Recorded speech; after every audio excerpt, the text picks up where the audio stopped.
बीच वंदे मातरम विवाद को लेकर बीजेपी ने एक बार फिर कांग्रेस पर हमला बोला है।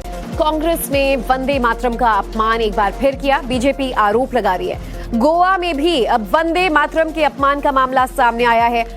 बीजेपी द्वारा कांग्रेस पर एक और बड़ा आरोप, वंदे मातरम के प्रति कांग्रेस में आस्था नहीं है। पूरी कांग्रेस की मानसिकता पर सवाल बीजेपी ने उठाए हैं।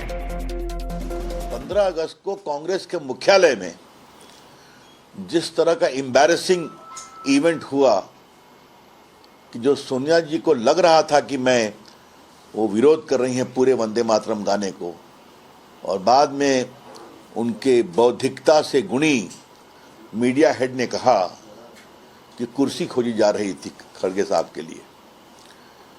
ये बिल्कुल बकवास था।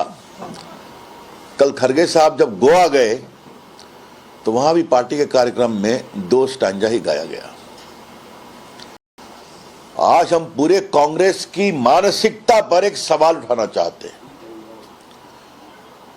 कांग्रेस अगर इस तरह की हरकत करती है तो कृपा कर करके वो भारत की आजादी आंदोलन का एकमात्र ठेका लेने का अपना दम बंद कर दे। वही गा अब तक 18 साल तक उन्होंने जो गाया आज उनकी सेंट्रल गवर्नमेंट वाजपेयी ने जो गाया वही गाया मैं, और 12 साल तक इन्होंने चीफ मिनिस्टर होकर अब तक जो गाया वही वंदे मातरम गाया। अगर ये गुनाह है तो उन्होंने 18 साल से गुनाह कर रहे हैं। अगर यही गुनाह है तो गांधी जी के ऊपर केस डालो, यही गुनाह है तो नेहरू जी के ऊपर डालो, यही गुनाह है तो वल्लभ भाई पटेल के ऊपर। अरे ये तो इनको मालूम नहीं, नो पैदा होने से पहले कांग्रेस वालों ने एक रेजोल्यूशन पास करके देश में कौन सा राष्ट्रीय गीत अपनाना ये किए हैं। तुम जो बोलते वही राष्ट्रगीत, आप जो कहते वही होगा। कल के दिन दूसरी सरकार आएगी, वो अगर कहे वही होता है। 90 साल से जो चल रहा है वही हम किए। No, they will take the decision because state parties first they will take, and that will be solved at the level of high command.